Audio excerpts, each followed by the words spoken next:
Welcome to Let's Be Honest About Logistics podcast. I'm Nikki Jones, the CEO of Vidu. I'm joined here today with Luke Bream. Luke is the co-founder of a company called Valentte. The company was actually born from a room in a shared property where Luke and his wife Justina actually started packing soap. They have then built this business to a 25 million plus turnover company. So Luke's here today to talk to us about their journey and also the importance of choosing the right partners and carriers as you look to build, grow and scale. So welcome to our podcast, Luke. Thank you. I'm excited to be here. Nice. Thank you very much for coming. So shall we start talking a little bit about your journey? Let the audience know where you've come from. Yeah, so we started literally from the kitchen table. Justina had always had this ambition to build a soap business. And she started watching videos on YouTube, and ultimately we started making products from the kitchen table in this shared house, much to the unhappiness, I would say. I'd have loved that. I bet it smelled beautiful. It did smell really nice, but our housemates at the time in London were not very happy about that. But we started and we went to Greenwich Market, and we started with the stall at Greenwich Market. And the business just gradually grew from there. We went from there to Covent Garden, and we traded for a long time at Covent Garden Market. But through that process, we were still really tiny. Yeah. And it was a labour of love. We weren't making any money from it, but we were gradually figuring out how to run a business and how to make products. Yeah. And so you started with the soap, and then how did you look to then diversify into other products? Yeah, we just gradually, it was just Justina's passion that she was trying to create lots of different things. So we were making skincare items, and we were making home fragrance. Okay. And really it was home fragrance that developed into our main business. And that's really what we're known for now, which is primarily reed diffusers. We're one of the largest manufacturers now of reed diffusers in the UK, and a really big candle business as well. We still make skincare, but it's a smaller part of our business. Yeah. And are you primarily just UK based? Yeah, just UK. We had at the moment, we're doing about 25 million a year in sales, and that's entirely within the UK. Yeah.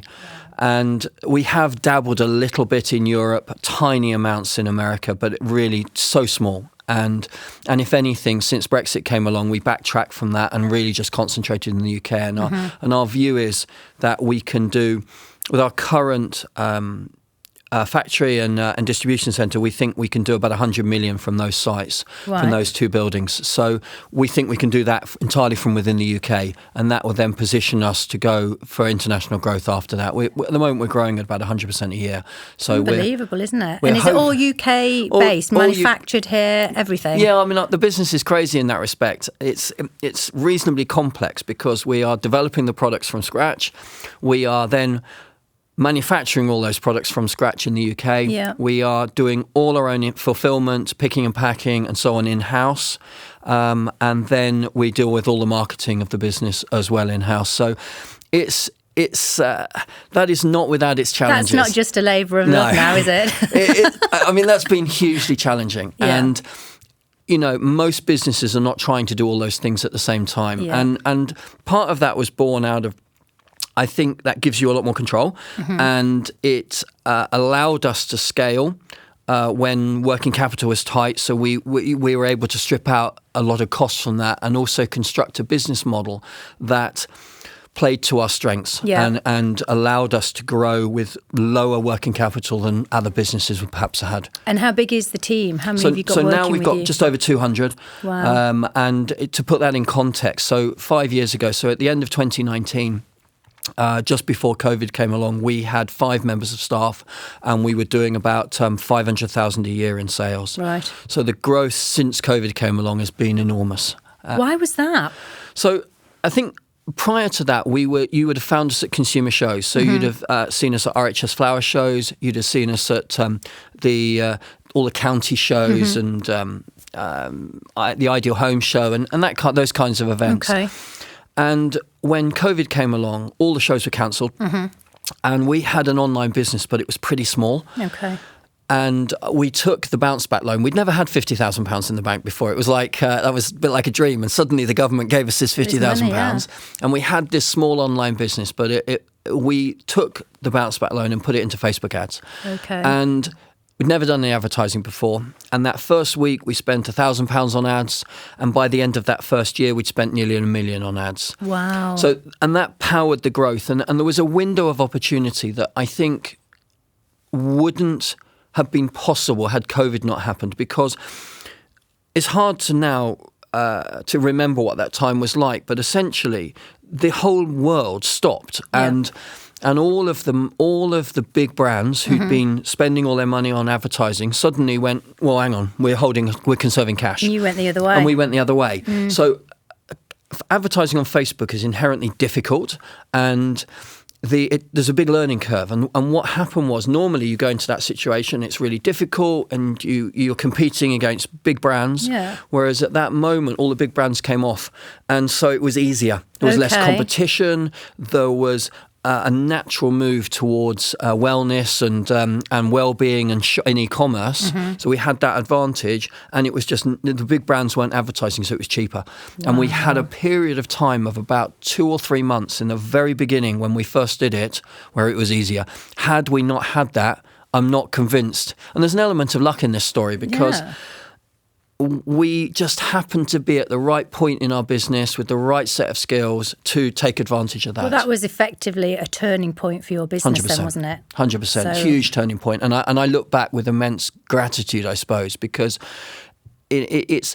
I had friends who I knew from the shows who had a horrendous time during COVID. Yeah. So it was quite weird looking back, because we just went on this rocket ship growth, and that growth was, on the one hand, incredibly exciting, but on the other hand was immensely challenging, because you go through a series of phases over that level of growth, and we're still doing it now, in fact. And you've got to pivot. It's that pivot piece, isn't it? From where you are to where you want to get to, and what that journey looks like in and between. It changes through that period, because this kind of skills that you require at different points in that journey are very different, both as a business and also as a leader within that business. So the actual job that I was doing has changed dramatically over those 5 years.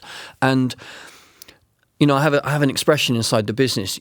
As a business, we earn the right to get bigger. Yeah. And if you don't earn that, and you suddenly get bigger, the wheels fall off, because you don't have the skills within the business to cope or to operate the business at that level. And how did you? Because obviously you had quite a small team then pre-COVID. I'm tiny. I had 5 people. Do you just recruit local people, or? So we use agencies a lot, and one of the reasons for that is that it allows you to try before you buy, in a sense. You know, we were able to bring a lot of people through the business like that, and promote from within. Okay. And we did that a great deal. And did they step up to that challenge then? Some did, some didn't. Yeah. I think that would be a fair observation. And I think it depends on the area. We populated a lot of our marketing team with people who'd come through our customer service team, because they were used to talking to the customers, they understood the product range. And so we did that. As time has gone on, now we're at a different stage than that, and we are needing to recruit senior people with lots of expertise, because the stage we're at now, we're aiming to move from 25 million to 100 million over the next couple of years. And we had nobody in the business who knew what that looked like, knew what a £100 million business looked like, knew what was required. And so I've recently recruited a head of operations, a head of marketing, and a head of finance who starts in 2 weeks' time, who really know what that looks like. Nice. So just to take it to the next stage of its growth plan. 100%. And what's it looked like from a carrier perspective then? How have you navigated that? So it's been that's been a really interesting process. So we literally started at the beginning dropping in a parcel shop, and I can still remember that, the first time we took a trolley of parcels to you buzzing?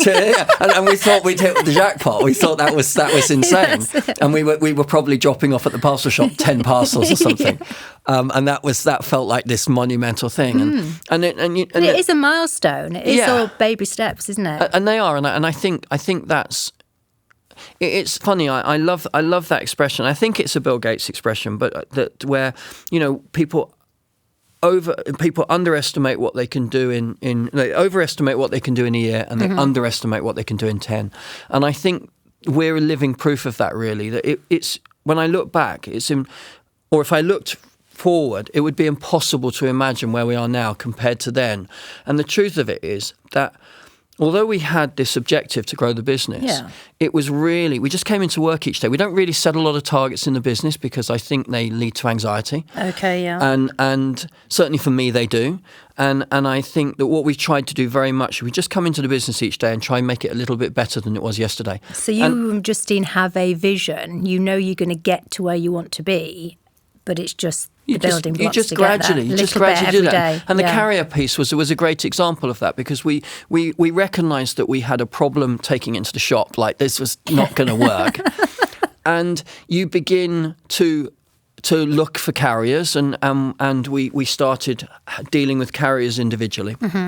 And that worked well to an extent. But what did you look for then? So when you were looking for a carrier, were you going to a known brand?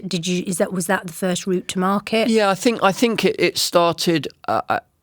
We started with a known brand, and then we were having service issues with them, because at the end of the day, we're a small customer for them, and it's always difficult being a small customer of a big company. And we see that in our packaging business. And as an analogy, we used to deal directly with packaging factories.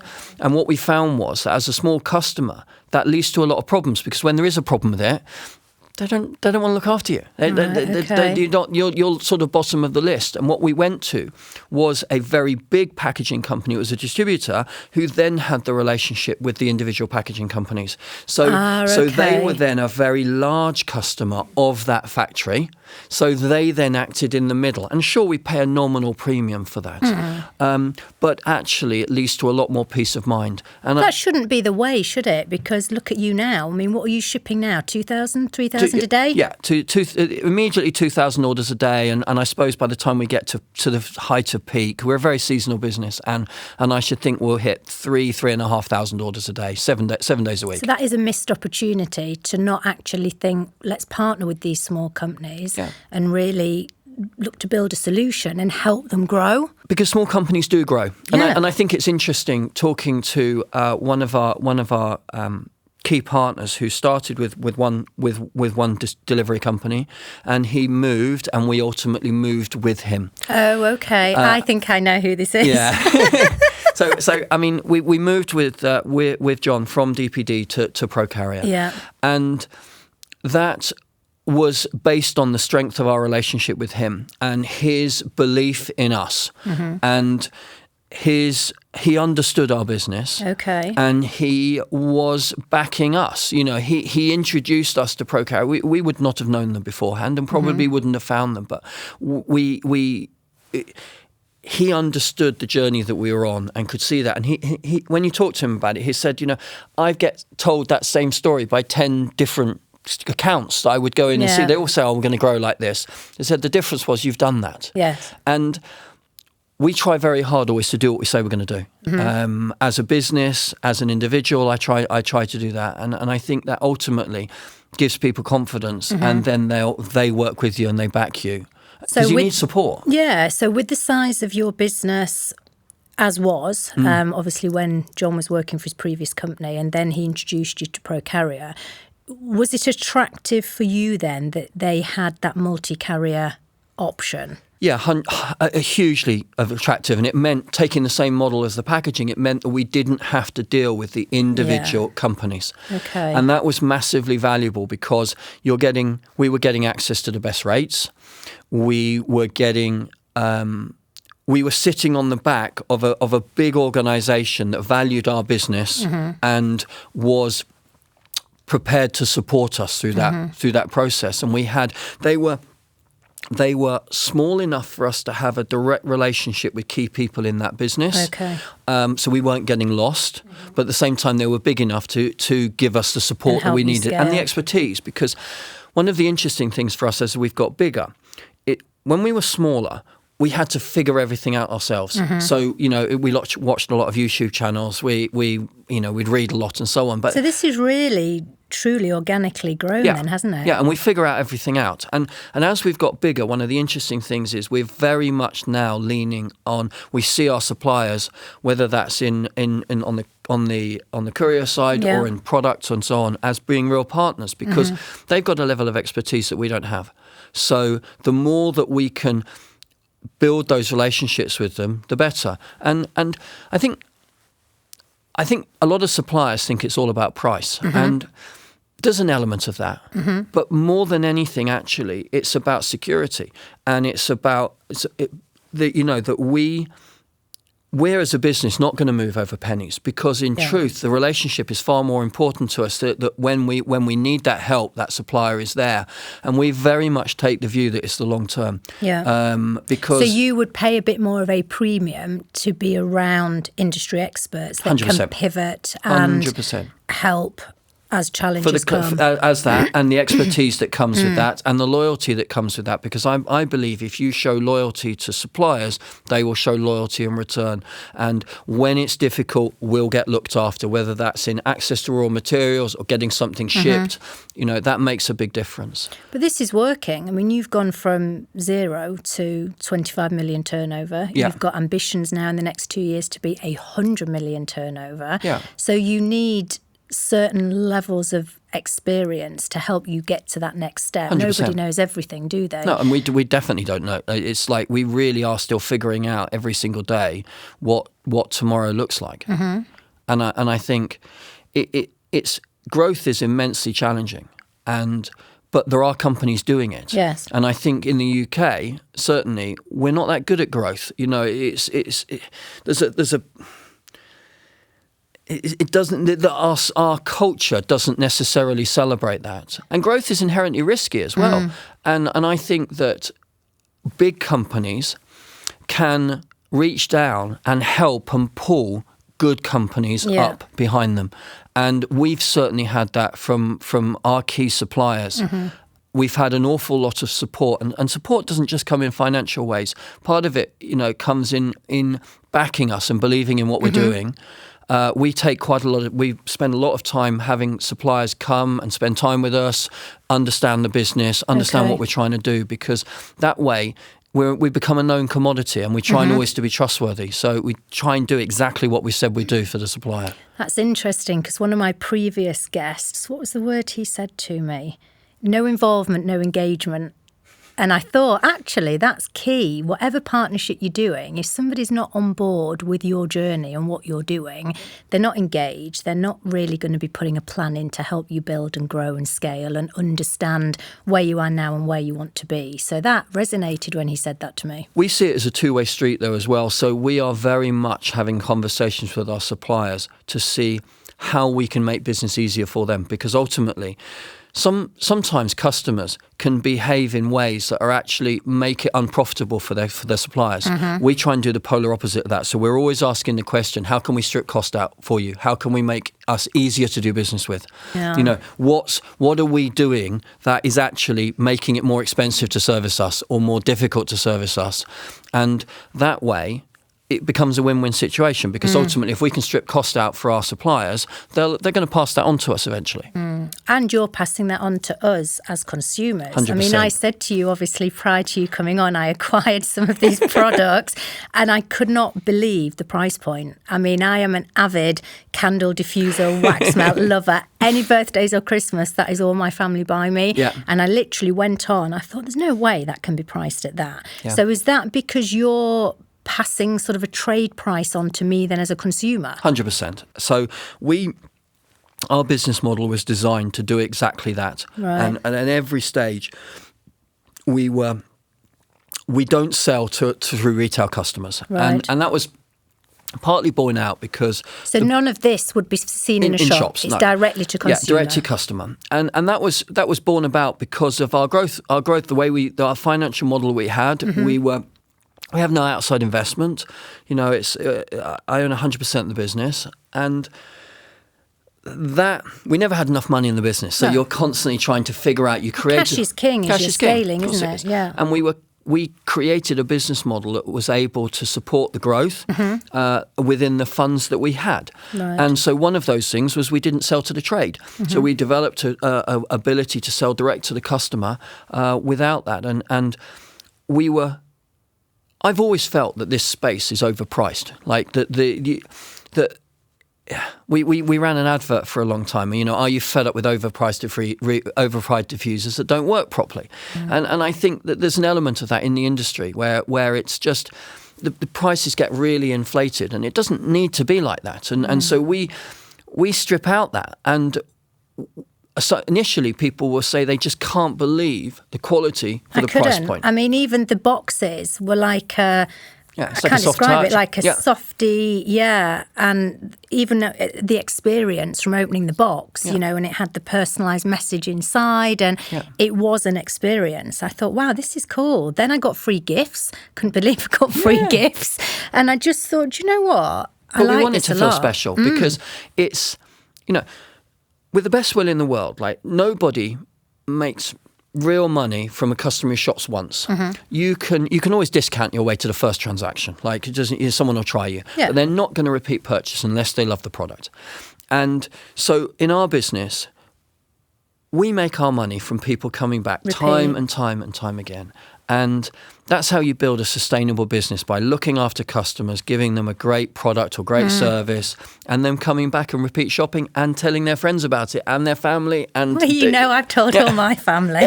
They're like, really? How much? Is that it? And then, but unless because you're not seeing it in shop and you're not touching it and feeling it and smelling it, it's very difficult to relate unless that. It's a referral, or like I said, my sister came into my house. She was like, "Oh my God, it smells amazing. What is it?" But she will now purchase. But it's again word of mouth, and that to get to 25 million turnover we've like that. advertised significantly to do that. So I mean, at the moment, we will spend $600,000 a month on Facebook ads. So there's. That growth doesn't come without significant investment in advertising. We would aim to break even on the first transaction, but as we spend more and more, that becomes harder. And we might typically lose a small amount on the first transaction, but by day 30, about 20% of those customers have already come in and made a second purchase. And I mean, 80% of our transactions are returning customers. Yeah, I was just going to say, what's your conversion rate? Yeah, so it's 80%, and it takes us about a year to get 55 to 60% of those customers have made multiple purchases.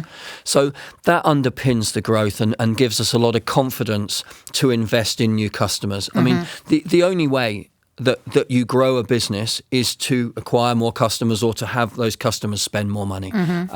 It's a bit like having a bath and you fill the you've got a plug hole with the water draining out, that's you losing customers, and you've got a plug, a tap pouring customers in the top. And you grow if you pour more water in the bath. And do you think these senior hires that you've now brought in, do they have experience of taking companies from where you are at the 25 million to sort of 100 million plus turnover? They don't have experience of the growth. What they have experience of is they know exactly. So my head of operations came from a pet food manufacturer that with sales of about 500 million a year. Right. And my head of marketing came from an e-commerce company doing 150 million a year. So although they hadn't grown those businesses and been there during that growth, they know exactly what the finished product looks like. Okay. So that's more what we need now. And the interesting thing, I think, about growth at any stage is you have to figure out what the business needs. The skills that got you to the current level are invariably not the skills that are needed for the next stage. No, I see that a lot actually with some of my clients, and they have family-owned businesses, and they have sons and daughters. They're not really interested in getting involved in the business. They say, look, we've got the company to sort of 30, 40 million. Don't really have the necessary skills to take it to 80, 90, 100 million. We'll take a back seat. We'll bring in a CEO or an MD, however you want to title it. And let them take the reins. 100%. They understand they need a different level of skill set, really. And that would be, I mean, sitting at the stage that we're at, there are certainly you're at a crossroads in terms of my where I sit in the business. But I very much, we've just appointed a chairman who has huge experience. He ran. He was finance director or chief executive of a series of FTSE 100 companies. He was chief executive of an American business that was sold to Unilever for $3.4 billion. So he is... Yeah, that'll do. So, yeah, he's got the experience. And one of his first questions to me was literally, before we got involved, was just, what is your agenda here? What do you actually want to do here? And for me, it very much is to build the business and actually run that business. I like the operational challenge. I like now I don't have the experience of running a business that size, but I am fascinated by the intellectual challenge. So you want to stay engaged and on board. 100%. But you just appreciated you needed to have more skills. Someone else around you. I need the people around me. So, in a sense, I was doing parts of all of those roles. And I needed, it wasn't that I was micromanaging, it was just that we didn't have the skill set at the leadership level. And it's a very flat structure, isn't it? And you've organically grown and you've got people in with certain skills. But the fact that some people can't let go. Yeah. Some people say, no, it's mine, we're not doing it. But you and Justine have recognised to get to that next level, we need to, 100%. And that's, I think, at any stage of business, you have to be super clear about what it is that you want to do and honest with yourself, because it's easy to say I want growth, but then to understand the costs of that growth, whether they are in terms of time, personal time, you sacrifice a huge amount. Yeah. Do you have the interest or the skill set or the ability to learn the change in job? Because like the change in my job at the moment, from the role that I have been doing over the last couple of years to the role that I'm going to be doing if we reach 100 million next couple, is night and day different. And I'm having to begin to understand that. And that's challenging. And you must enjoy that, though. I love that. I love to learn and I love to solve challenging problems. So for me, that's really what business is. It's a joy, like it's a passion, and there's a melting pot between the opportunity, between the people, between the market, and figuring out how does all that come together to translate into growth. And what was your background then prior to joining Justine on this journey? So I'd always run businesses. Yeah. I had a clothing company when I was very young, and had that for 3 or 4 years. Went bust. Then did a little short stint as working for another company doing an energy drink. It's the only job I've ever had for somebody else, and I was in sales and marketing for that company. And then I started another business doing a sandwich factory, and had that for nearly 10 years. And then went bust in that, lost everything. Right. So when Justine and I started this business, it was from nothing. £10 was a lot of money. I'd been homeless. I'd had nothing, and so I think there's a sort of expression in venture capital where they look for founders with scar tissue, and I think there's a lot in that, because our growth and the way that we run the business is very much as a consequence of really traumatic experiences over that time of, I've been trying to build businesses for more than, I'm 52 now, for 32 years. And at times with great success and at times with really bad consequences. And all of those things, all of those experiences shape both the person I am now and the way that I run the business and our approach to business or approach to finance. You've experienced the pain there, and now you maybe how to do things a bit differently or 100%. What not to do. Well, she's clearly not letting you go. You're still on board. I love it. I love it. I can see that you do. What is it that you love about it? I think I love the intellectual challenge of building something. Yeah. I'm incredibly driven. I look at the opportunity. I want to build £1 billion business because I believe I can. I'm in a big marketplace that has £1 billion businesses in it. Yeah. And people have gone out and done that before. There are entrepreneurs ahead of me. Yeah. And that dream hasn't changed from when I was 18 years old. And I've always believed that I could build that business. And it's rare in the UK. There are people doing it, but it is rare. And but I think a lot of those have had quite a big exposure from the outset, or they've had a huge investment straight out of the gates to give them the advertising and everything else they need. You've literally started this from a small room in a shared home. So it's phenomenal to see where you've got to, really. Thank you. And to get to 100 million with a clear plan and strategy to do that.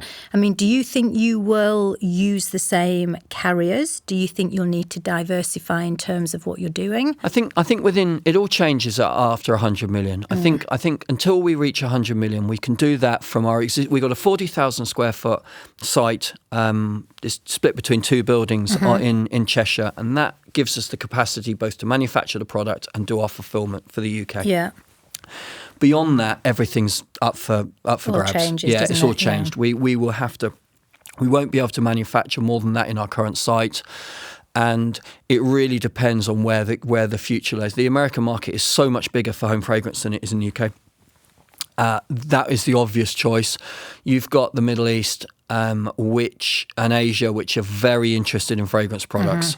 So it's really a case of where the best way and how we do that. So you don't have a steadfast plan. No. You're just going to see, as the business evolves, where it takes you, where the customers are saying we would like eyes on this product. So, and you will organically grow from that. I would hope so. I think that there are different ways of pursuing international growth, and when we get to that point, we'll really look hard at it. And did you say you dabbled in Europe? Yeah, tiny little bits, but not really. We've not manufactured anywhere else. It's all been done, come from the UK. So it's tiny, our foreign business. Well, 25 million, you don't need to go overseas, do you? Be like, I'm quite happy.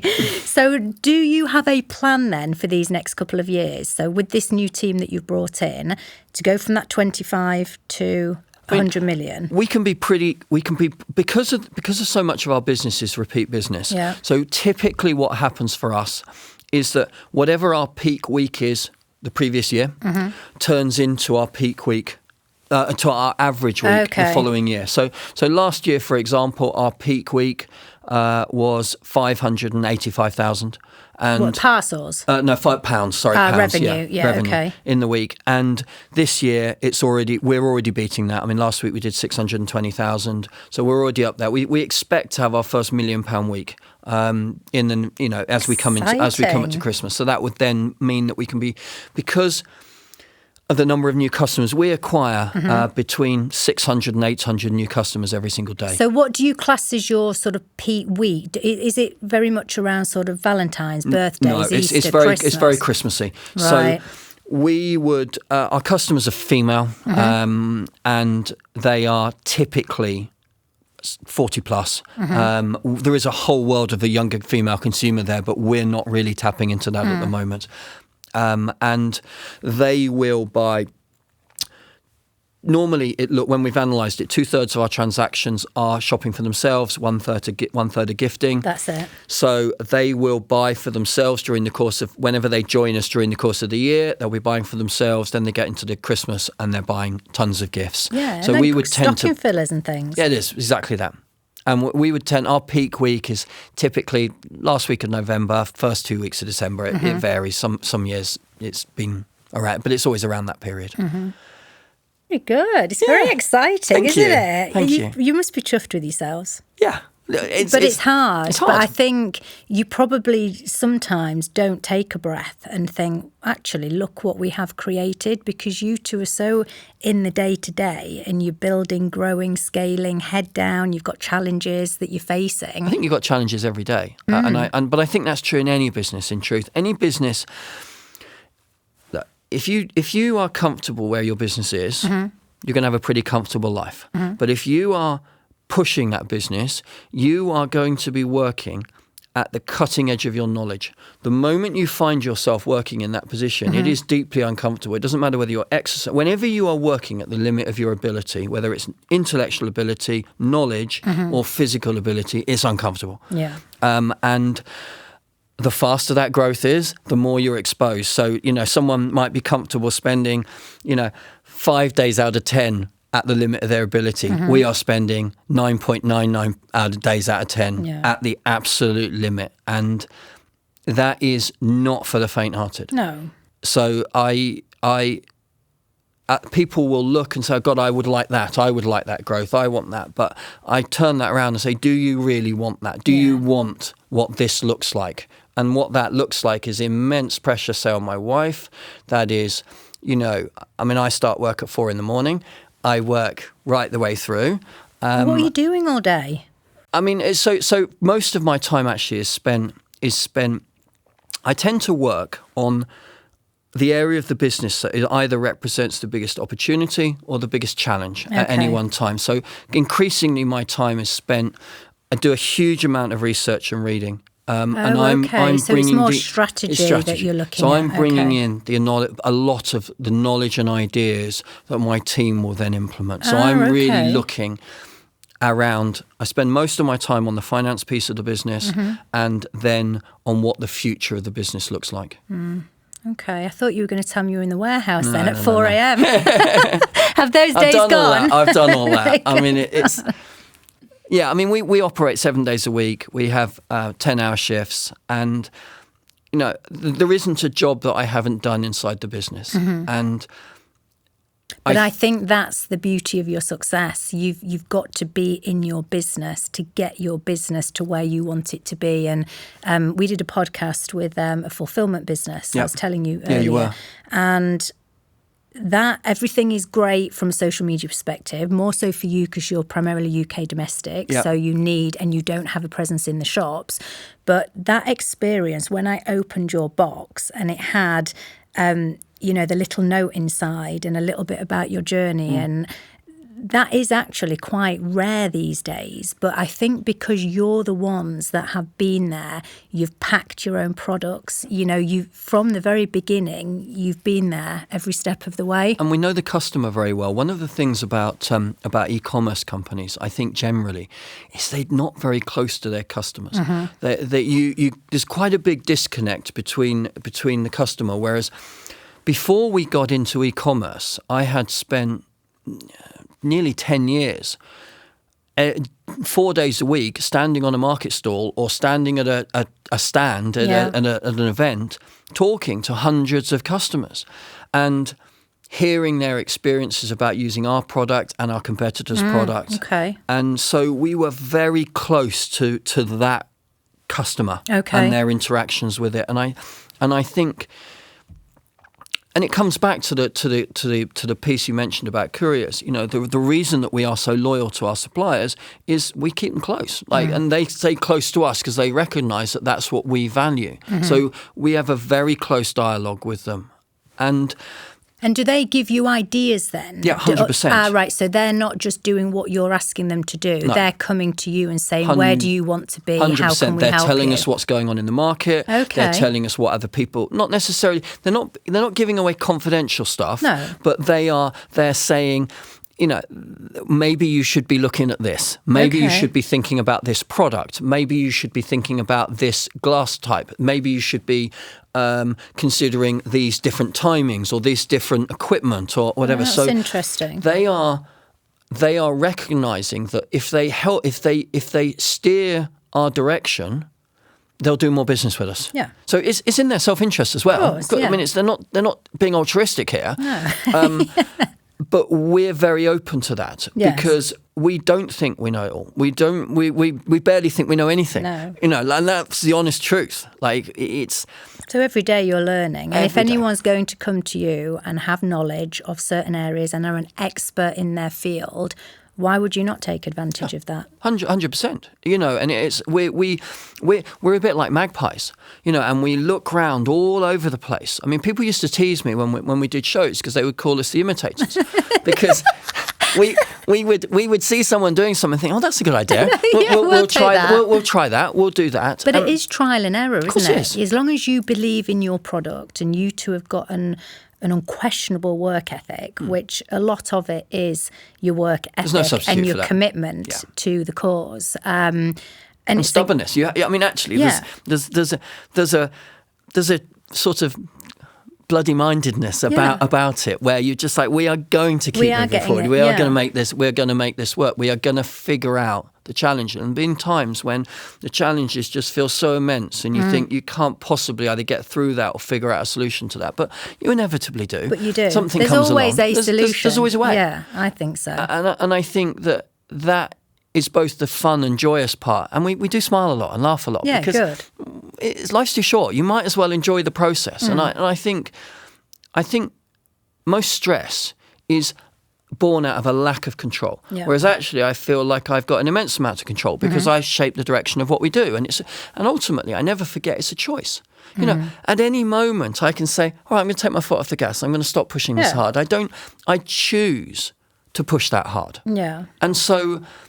But does it feel like work? You are clearly very passionate about what you're doing. Yeah. So when you're going in the morning, are you thinking, oh, God, it's Monday, I'm back in the office? Listen, I mean, everyone has days like that. Of course you do. But no, it doesn't feel like work. No. I don't. Well, that's the thing. You're following your bliss, really. Yeah. You're following your passion. And you believe in where you're going and what you're doing. And I'm fascinated by learning. And I encourage that in every single person in the business, because if I can get them to understand, the mission, where we're going and what their part in that is, but also become fascinated for themselves in learning and building their own knowledge about the things that they're interested in. And that's a great place for each individual, I think, to And occupy. Is that the culture? I hope so. Yeah.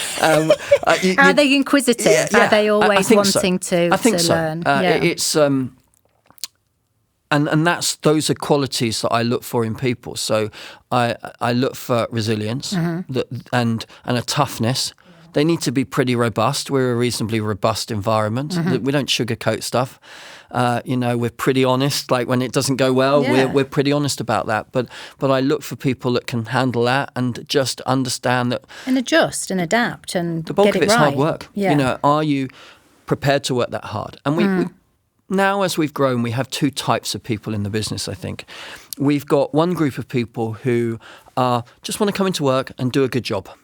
And you need people like that in the business. So that's one group of people. And then we have another group of people who are working at the cutting edge of the business, who are dealing with hard things that we don't understand, who have to be resilient and cope with getting things wrong, a lot of unknown. Yeah. And you need those kinds of people as well, because if you haven't got those, you can't really move. You can't move scale, forward. Yeah. And there has to be a place for both of those. And people ebb and flow between those roles as well, because someone will reach the limit of either their ability or their desire. And you don't necessarily want, most companies over-promote those people and then get rid of them because they've suddenly start to fail. We try not to do that. We let them take a step back and go back to a place where they were really comfortable within the business, so you don't lose all those skill sets. Yeah. And then someone else steps forward who's either's got the energy or the desire to work at the cutting edge of the business. So they've got options. Yeah, 100%. And that's quite interesting, actually, because those individuals at the sort of mid-tier are the ones that are living, breathing that business, the day-to-day. They're close to the customers. They're understanding what's happening from a marketing perspective. So sometimes they can get overlooked, and you're doing it a slightly different way. Lots of the people that I speak to that are around that mid-tier, they get very frustrated because they hit a glass ceiling. Yeah. But sometimes when they get to that next step, they realise, I wanted it, but I'm not quite ready. Yeah. So the fact that they would then have an opportunity to take a step back and revisit is quite rare, actually. It's easier in a growing business, to be fair, because it's not dead man's shoes. So you're not waiting for that opportunity to appear. Yeah. When you're growing super fast, there's opportunities appearing all over the place. And I think for us now, the challenge is identifying where do we need more experience or where do we need to promote someone from within the business who will grow into that role. So do you create roles for people effectively? 100%. So if someone came to you and said, look, I've been doing this job for 2 years, I feel I'd like to do this, would you say, well, tell me what that looks like, and we'll look to create? We've just done that for our head of creative, and she's moving into an HR role because she decided that that was more where her interest lay, and we've literally created that role for her because she's fabulous, didn't want to lose her from the business, and we're putting her through the training and so on that's involved in that change in her role. Wow, that's a unique opportunity. So you're seeing the value then in people, It's and 100%. partnerships. And that's the two things, isn't it? One of my when I had the sandwich factory, I learned that it came up because of quality. So at that time, I had about 50 staff in that business, and what I became aware of was that quality would be, I would suddenly recognise that quality was really poor. Right. And then I would invest in training and we would get the quality up. And then over a period of time, the quality slipped back down again and was really poor again. And I would repeat this sort of roller coaster-like pathway. And I suddenly realised it was because we had such high turnover of staff that what we were doing is training up the staff. They got really good at it, but then they all left and the quality collapsed again. So you got a load of new staff in.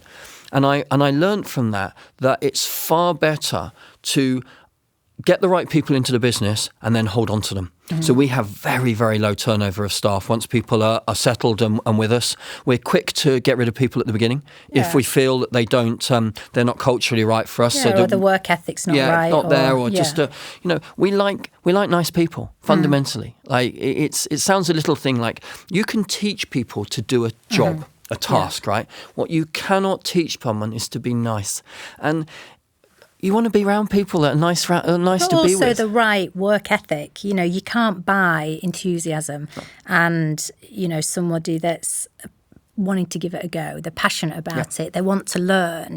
But they can understand, like you say, the product and the offering. And I think that's where some companies sort of do go a little bit wrong, especially in logistics, e-com distribution, freight forwarding. We want someone from a direct competitor, right? But they're coming to you. They've only been where they are a year. They were at the previous company for a year. Yeah. There's a reason someone's moving every year when the 100%. Targets are, due. So I think it's...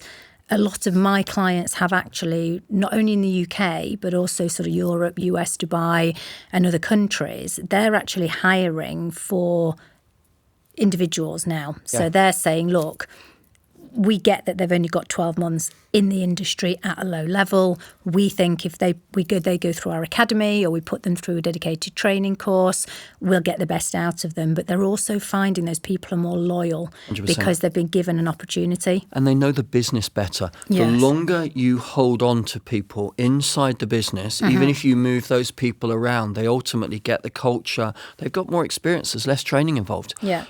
I don't think it makes any difference what business you're in. If you keep turning your staff over, you destabilize the business. They just have to keep learning. And that I think for organisation is very tiring. They don't have the time either. Some people don't give them long enough. They'll say, oh, God, they've been here 3 weeks and they have only done this. Well, hang on a minute. They've done an induction for 2 of them. They've only been out for a week. But the expectations on someone coming from the competition are that they'll get out there, they'll have a 1 or 2 week training course, they'll understand how this company operates, what their solutions are, and then they want them out there. And it's inevitably different, isn't it? Very. Even people in the same industry, different organisations approach doing that business in very, very different ways, and that takes quite a long time.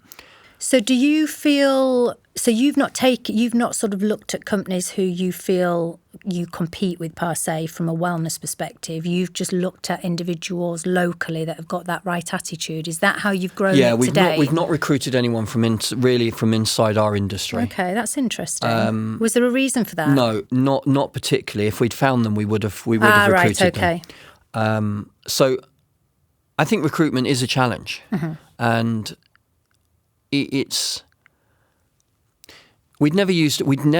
always handled recruitment in-house before. The head of finance that we've just appointed was the first time we used a recruitment consultant for that, and that she was recommended by the agency, by the chairman who we've just appointed. Nice. And he'd worked with her a lot before. And that was an interesting process because I didn't have an understanding of that. My perception of what it was expensive. It was going to be, and was I going to get value for money from that? And I've got to say, I found that a very valuable process. I really went into it as if it hadn't been recommended by the chairman, there's no way I'd have done it. No way I'd have done it. I'd have just thought that's too overpriced. I'm not going to get any value for money. Just going to stick a few adverts on there. Just because you're selling candles at a certain cost. I know. And I was really wrong. And it was very interesting because that process was fantastic. The lady came. I spent time with her on the phone. No. Then she came to spend 2 hours with us in the business, got to know That's me, got to know what we were doing. to understand that culture. Then went away, and it was almost entirely done as an outreach process. Maybe there was an advert done, but that wasn't. It was really done as a identifying the actual candidates and so on. Yeah. And unbelievably valuable process. And actually represented tremendous value for money, and I would do it again immediately for a senior hire. You have to at those levels. Anything of, my clients are sort of 50,000 plus through to board level. Yep. But when you start getting into heads of, directors, those people are not sat on a job board. Good people are in a job, as awful as it sounds, and they're doing the job, and they're not really open to a new opportunity. The industry's changed a little bit since COVID. There's a lot of good people now that have been made redundant. Yeah. And through no fault of their own, they were doing a good job. The company's changed direction or whatever may have happened. So there's got to be a mix of both. Yep. But for anyone of a senior level, like an FD, a head of, a chairman, you've got to go get them, and they might be reactive to something, but if you don't have a relationship with a recruiter, you don't have access to them, do you? But I think there was a perception problem from my perspective because I didn't understand that industry. I had a view on them, which I think... On them? On me? On you, which I think was unfair in hindsight. But now, if you've having never gone had to through engage, that process, people always sort of associate recruitment consultants like estate agents. Yeah, that was deeply and that now I hold my hands up 100%, and I would absolutely, without question, use recruitment. But you found a good recruiter who's come, assessed your business, walked around it, got a feel for it, understood culturally what you're looking for, the vibe that you and Justine have got. That's a good recruiter. But doesn't that show the value, say, of what you're doing at the moment in terms of the podcast? Because what you are doing by doing that is positioning yourself head and shoulders apart from the rest of your industry. I hadn't thought of it like that. Yeah, absolutely. That's what you're doing. And I think that there's an interesting framing that you're doing there for client acquisition, because if you think about what someone does when they're looking for, as a prospective client, if I'm researching, then I am going to look for, the first thing I'm going to go and do is I'm going to start looking at social media in that space to look at who's talking. And I'm going to then start watching videos. I'm going to start watching podcasts. Who's this woman?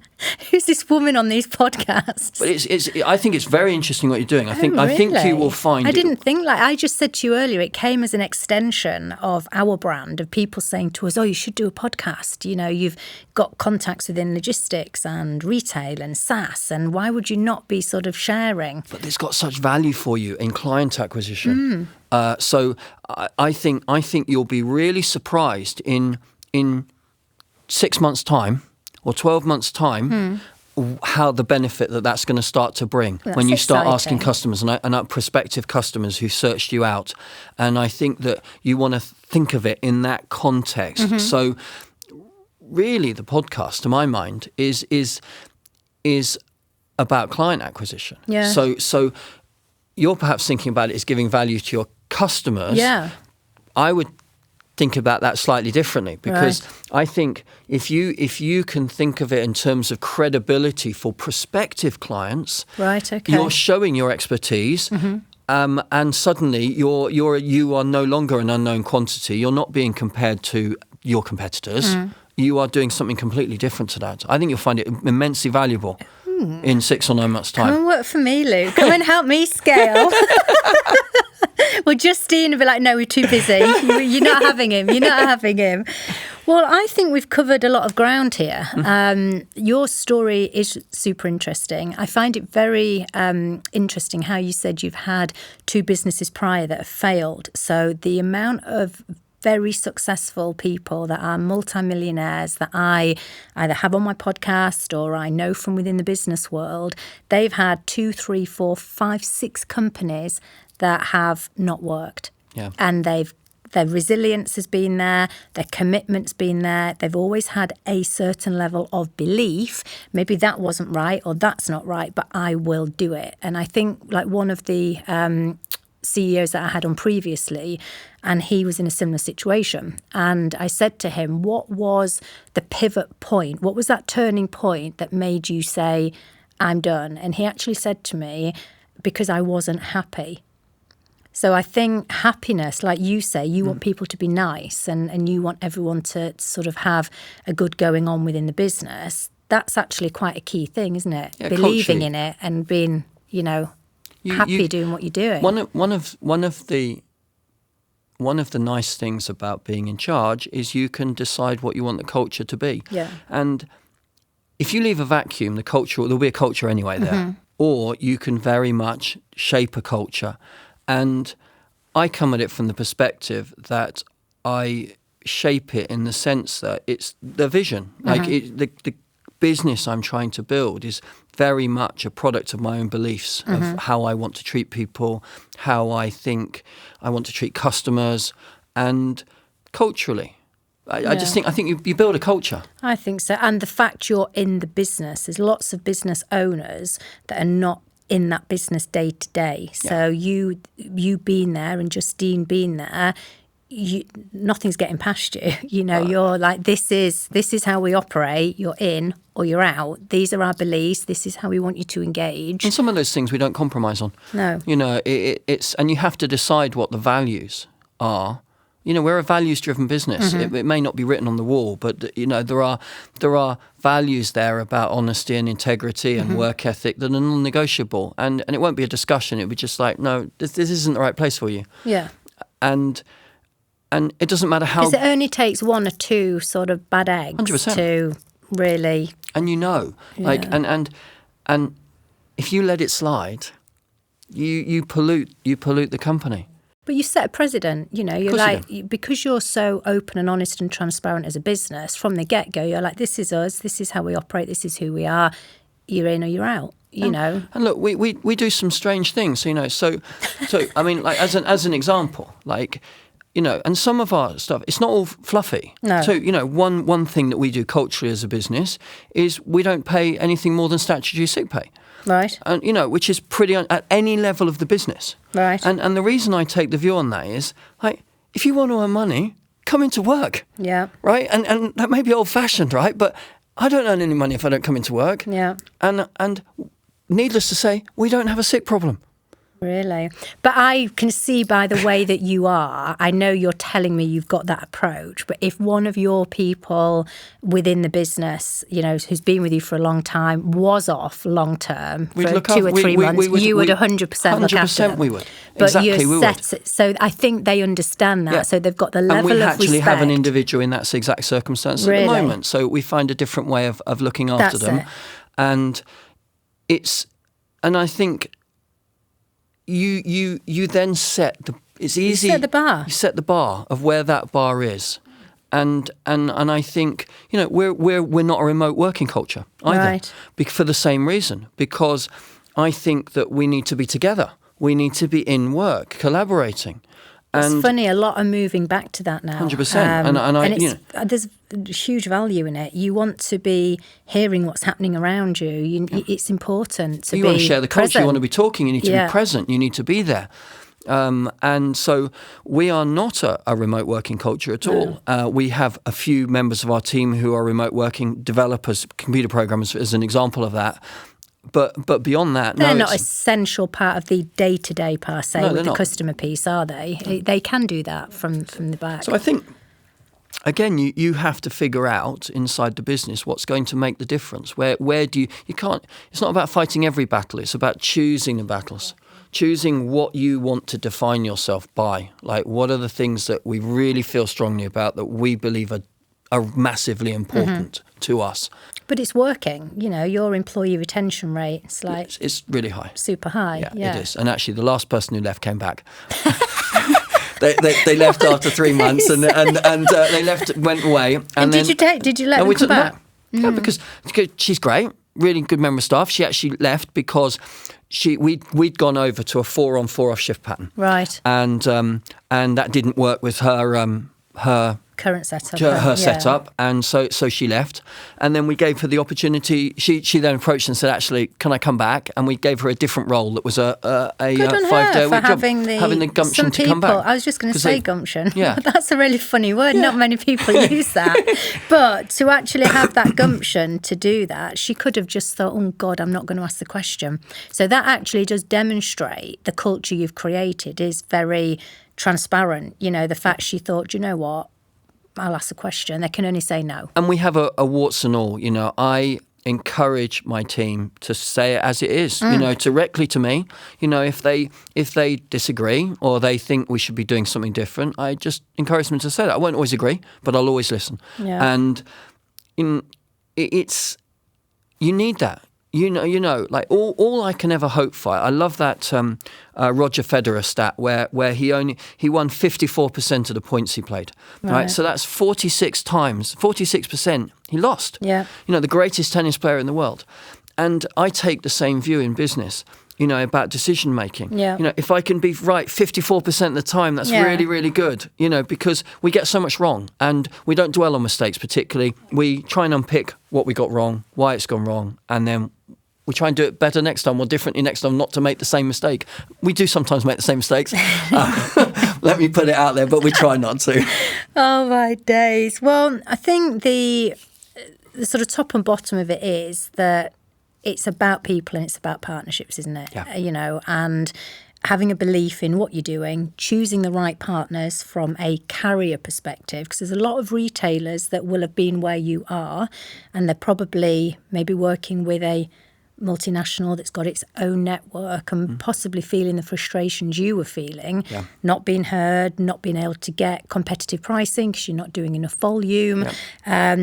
So maybe there is value for these smaller companies to now be looking at more of a multi-carrier solution because, as you say, if you're a really valued partner to them, they're a valued party to you. It's a value to them that you build and grow and scale because then they'll get even cheaper rates their side from the multinationals to be able to pass across to the customers. So 100%.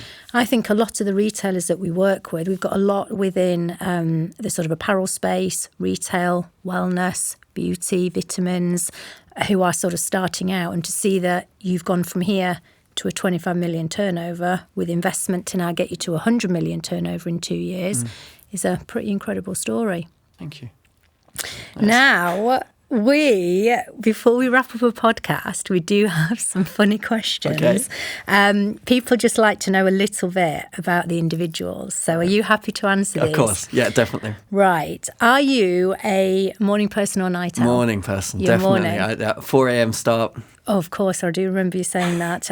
What is the one food you could not live without, or you could eat every live day? without. Well, one food you could eat every day. I couldn't live without Parma ham. Oh my God, I love Parma ham. What's the one food you could eat every day then? Would it be Parma ham? Yeah. Without question. Thing I wouldn't eat every day. Anything sort of like tuna. Oh my God, open God, a tin I of hate tuna. Can't stand it. No, it's awful. Dogs or cats? Cats. Cats. Love cats. Love cats. We've got 2 cats. Absolutely love them. What sort of cats have you got? I don't know. They're male. They're male. They're growing quite big. They're kittens. So we've had them about 3 months or something. Oh, how maybe cute. 4. But they're boys and they're getting really big. Yeah, they're fabulous. My friend did that and then she realised she bought 2 moncoons. Oh, really? And they're gigantic. Huge. But beautiful. And they keep growing until they're like 2 or something, or is it 5? I can't remember how many. Well, I don't know, but I saw her the other week and it was huge. It was literally like the length of that table. Because I said, are you sure that's a domesticated cat? She's like, yeah, absolutely. They're just moncoons. I was like, right, okay, that's strange. Yeah, but I it's don't need like that. the size of a lab. Yes. What is your favourite holiday destination? The Maldives. I'm very fortunate, actually. One of the advantages of spending as much money as we do on ads is you get tons of points.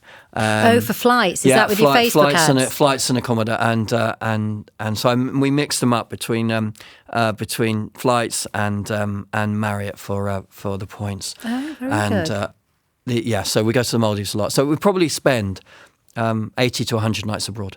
And that's a very nice perk of the job. I work as normal when we're away. Yeah, my wife's on holiday, but I'm just working.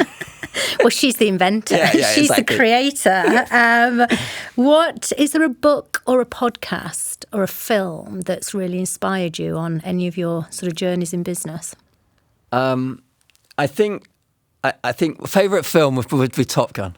Okay. I just, and even when the second one came out, I virtually burst into tears when it started. I was sat in the cinema and I just the music started and it's basically almost like a rerun of the first one. So that is fabulous. I like heartwarming things. Yeah. And do you read a lot, or do you listen to podcasts? I listen to a lot of audio books. So I used to read a lot. Now I listen to I listen to them as audio books. Right. AI has been interesting for me now. I used to watch a lot of YouTube podcasts or videos and things. Now I tend to not listen to it. I just plug the transcript into AI. And take an hour's, if you take an episode that's an hour long, I've got this really nice prompt that I put, so I just copy and paste the YouTube transcript with this prompt, and it gives me a completely structured thing of that. So you can take all that content and in 5 minutes you have consumed all that information. Oh, wow, that's and interesting. And I've started doing that. Do you do that every day? Yeah, for lots of things. Yeah. And then we keep that in a... if anyone's used Notion, or if you haven't used Notion, I massively recommend it. What is that? It's a sort of somewhere between a project management tool and a wiki and so on. It is incredibly valuable. And what we use that for is we have a sort of marketing wiki in there. So any person in the business will take information, whether it's a podcast, a blog they've found, some kind of content, or the content that I'm taking these ideas from someone's YouTube video or something like that, and we paste all of that in there, and it's all under headings. So there might be on ads, there might be on recruitment, it might be on any topic. And then it's got this fabulous AI engine. So you type into the AI engine and you might say, tell me about bottom of funnel advertising, or tell me about recruitment. Right. And it goes through the knowledge base, which has got tens of thousands of pieces of content in there now, and it pulls back and constructs you a playbook, constructs the answers, gives you the links to the individual really things. It's incredible. And you're getting more and more value from it. And I've seen other companies. So one of my team was at an event. The software that we use for web personalization and email and so on is a software called Bloomreach. Right. And they ran an event in London 2 or 3 weeks ago where they brought lots of their customers and other tech partners in. Yeah. And someone senior from Shopify was there doing a presentation, and he described them as doing exactly the same thing, except that they forced every single member of staff to do for everything. So if you're sitting in customer service, you go into their AI tool and you type in, and the AI tool brings you back all the knowledge. So every single piece of information that Shopify is collecting or doing in the business exists in this thing. So this is what you're doing at 4 a.m. And that's essentially what I'm doing. Yeah. So I built that thing to begin with, and then now everyone in the business is using that and taking it forwards. Right. So it's outgrown me now, but it's so. And I think that's what you have to do within the business. You have to create that kind of. So a lot of the ideas and the direction of travel is coming from me, but if it's only ever coming from me, that we're going to be limited by either the number of hours I've got in the day, or my own ability. Whereas what I'm now doing is handing over the baton of all those things to bright people who understand the culture and want to take it forward in their own way. Well, you'll all learn from each other. You've all got your own experiences. And then when you're brainstorming, you'll be like, oh, actually, well, what about that and adding this Exactly. on? That's interesting. And it's not just looking at your own industry. Like when you're thinking about recruitment, or you're thinking about the career type businesses, sometimes those businesses can become very insular, and they really only look at what their competitors are doing, what's going on in the industry. We don't, because I've had a background in lots of different industries. I think my thinking is just looking around at best practice in whatever it is an area. So we are constantly just looking around. Very much, I have an expression with my staff: keep your head up, look up and out. So anything you see that any business is doing that you like the look of, then we'll try and unpick that. So we're trying to understand, why is that working for you? What is it about that? So if I talk to other businesses, I'll be like, well, what's the biggest challenge in your business? You know, because when you ask that kind of question, you begin to understand, you might be able to help them because it might be something that we're doing, but also you begin to think through, because then they also follow that with what's working really well. You know, what in your business is making the biggest difference? And when you look at that, you think, okay, that's clever. That's interesting. We can apply that. There's something in that's working. So, and I think it's a good idea to do that outside of your industry rather than inside your industry. Well, the principles will be the same, won't it? 100%. You know what good looks like there. You can easily replicate that into another business model. So that's good. You put me off my train of thought now. What was the other question? You were still asking. Okay. Oh, that was it. What is a guilty pleasure you're willing to admit on air? Guilty pleasure. What do you do, Luke? Too much work, probably. Too much work. I'd probably say like I love Brideshead Revisited. You love what, sorry? Brideshead Revisited. You know, the old BBC series, the ITV series, TV series. I love watching that. So I come back and watch that every year. And my wife thinks it's dire. Like, absolutely, she hates the music. Does she just leave you to it? Yeah, completely. Completely. Like, so whenever, if I get to that time in the year and I'm, ready for that. You just binge it. Yeah, and I binge watch that. And I love Castle Howard, so where that's filmed, in Yorkshire. I just think that's so beautiful. Oh. I'd love to own a stately home. I keep looking at these houses. To 100 million, I know, my friend. I keep trying. Don't know what I'd do with 100 rooms, and I'd like to have them. Well, you'd probably start shipping out of them, wouldn't you? Yeah, exactly. I'd fill them with people. Fill them with people. Oh, dear. Well, we've pretty much come to the end of the podcast, so I really appreciate you coming on. Is there any sort of final note you've got for me? Anything you want to sort of say about Valentte or the journey? I mean, I've loved doing the podcast. You're a great company. Thank you. It's really fun. Well, thank you. I really appreciate it. I know you're a busy guy. It's been really good, and I think you should keep doing it. I genuinely think that you've got something really good here, and I think you'll be surprised the benefit it's going to bring your business in as time goes on. But you need to keep doing it. Stick to it. Yeah, and because it's about repetition, isn't it? Yes. And you actually have the value comes from just actually keeping doing something for a while, and you just. Yeah. Well, it doesn't feel like work. We're just having a chit chat, aren't we? I really urge you to keep doing it, because I think you're gonna wake up in a year's time and go, my God, look at the benefit that's suddenly come from that. Wow. I'd have never landed that client, or that person has suddenly it's opened the door. Because I think what you're going to find is it's going to give you a ton of credibility, and that will be really valuable in a quite hard to quantify way initially, and you'll suddenly look back and go, look at all those pieces that came as a consequence of doing this. Yeah. Oh, that's exciting. No, I think it's good. Get the whole team doing them now. I said, Luke said.